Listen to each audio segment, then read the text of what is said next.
चिड़िया चुग गई खेत, उसके बाद इनको होश आती है। मैं अर्ज कर रहा था जय श्री राम कि पाकिस्तान का साबका दौर में अमेरिका ने F-16 का माल हड़प किया था 40 अरब डॉलर। अच्छा, मुझे क्यों तोड़ा? 40 अरब डॉलर के बाद उसके बाद जनरल मिर्जा असलम बेग का दौर था। उस वक़्त से लेकर मुल्क नीचे से नीचे शरह सूद में बदल गया है। मुल्क की मईशत को यरगुमाल बना लिया गया है और हमारे जर्नैल, हमारे सारे कोर कमांडर तमाम अमेरिका के ताबेदार बने हुए हैं। क्यों? इनको अपने मुल्क के साथ कोई खैर खाई नहीं है। ये मुल्क को तबाही की तरफ धकेल रहे हैं, ये मुल्क को रुसवाई की तरफ धकेल रहे हैं। इसमें मुल्क की इज्जत नहीं है। बात तो सही है। इसमें मुल्क का वकार नहीं है, इसमें मुल्क का स्टेटस नहीं है। जब तक हम पहले ये अमेरिका और नेटो के सहूलतकार बने थे, आज ये मुल्क के लुटेरों के सहूलतकार बने हुए हैं। जनरल आसम मुनीर साहब ने भी ऐसा ही किरदार अदा किया है, जनरल बाजवा ने भी ऐसा ही किरदार अदा किया है, जनरल मुशर्रफ ने भी ऐसा ही किरदार अदा किया है। ये सब क्या देखना पड़ रहा है जो अमेरिका की ताबेदारी में पेश रहे हैं। बस मेरी बात इतनी है। आपने मसले बता दिए, हल क्या है? हम तो हल की बात। हल ये फंस गया सीएम, इसे पार्टी की मीटिंग समझ के फंस गया। हल ये है, मुल्क से जागीरदारी निज़ाम ख़त्म किया जाए, सरमायादारी निज़ाम ख़त्म किया जाए, चोर अफसरशाही के दरवाजे बंद किए जाएं, रिश्वतखोरी के, हरामखोरी के दरवाजे बंद किए जाएं। नहीं प्राइवेट कर दिया था एक सरकारी हाउसिंग स्कीम को परवेज़ मुशर्रफ ने और जनरल अहमद शुजा पाशा ने। बैरिया टाउन जिसका नाम है, मलक रियाज को सौंप दी थी। मैं नहीं दिखाऊंगा। ये प्राइवेटाइज कर दिया गया था। ये कहते हैं हमारे जर्नैल दूध के धुले हुए हैं, मगर इनकी करप्शन, इनकी बेईमानी से पर्दा उठना चाहिए। मैं नहीं बताऊंगा।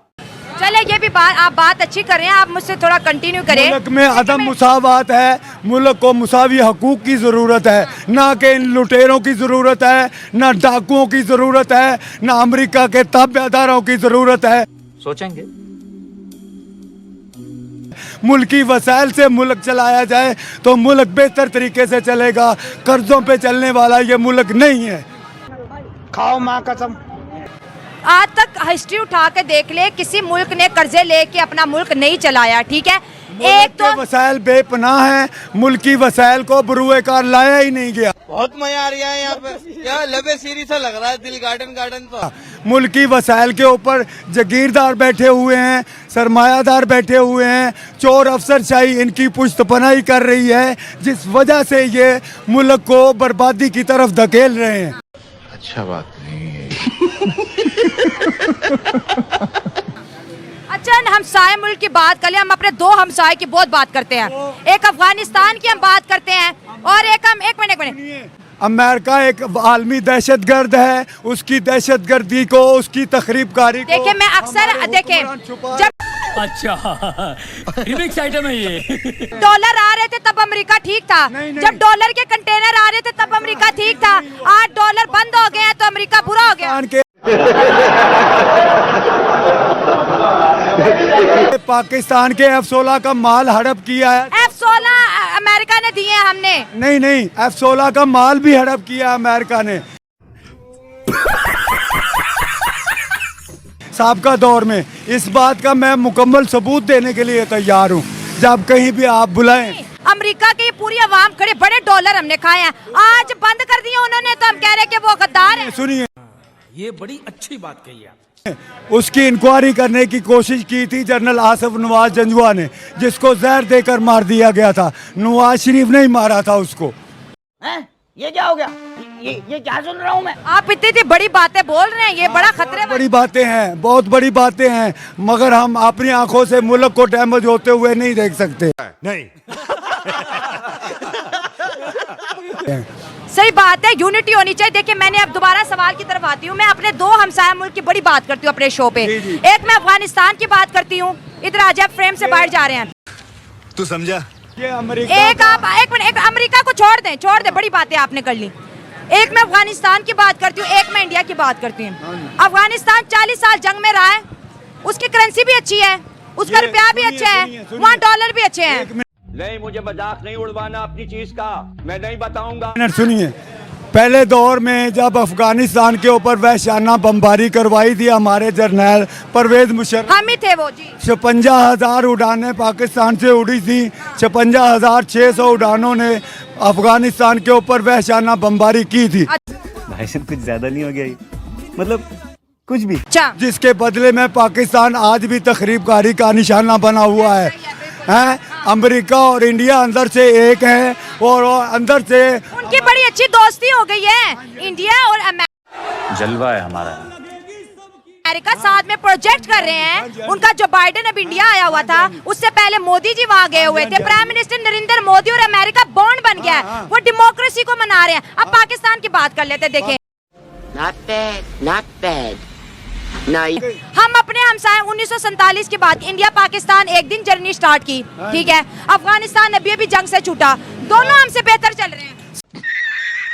सारी जिंदगी सोशलिस्टों के खिलाफ हमारे जर्नैलों ने जंग की है और हमारी पुश्त पर जो आज भी सोशलिस्ट ही खड़ा हुआ है, जिसको चाइना कहते हैं। आज तक इन्होंने इस सोशलिज्म को भी दबाने की कोशिश की है, इस्लामी निज़ाम को भी दबाने की कोशिश की है। इन जर्नैलों ने हमेशा अमेरिका की ताबेदारी की है, पाकिस्तान से वफादारी कभी भी नहीं की। और मैं जनरल ज़िया की मिसाल भी दे सकता हूँ। 11 साल तक दुम भी लाते रहे सोशलिस्टों के खिलाफ, गजब बेइज्जती है जंग की उन्होंने, जिसके नतायज आज भी पाकिस्तान में तखरीबकारी की शक्ल में और ऐसी शक्ल में आपको नजर आ रही। ये बात है, बस सही बात है। इन्होंने पूरी हिस्ट्री नहीं, जो है रिवाइंड की है कि गलतियां क्या है, वफादारी नहीं है, यूनिटी नहीं है। अच्छा, जब मुल्क के अंदर कुछ और होता है तब कोई बोलता नहीं है। जब जय श्री राम। ये जो अवाम सोई हुई है, इनको जगाने के लिए क्या किया जाए? आवाम को सोया रहने दो, मगर हमारे जमीर फरोश जर्नैलों को जागना चाहिए। बोलने दे, तकलीफ हुआ है बेचारे को, बोल कि वो मुल्क को किस हाल पे ला रहे हैं। आगे हम इस मुल्क का मुस्तकबिल क्या है? कर्जे। इस मुल्क का मुस्तकबिल शरह सूद है।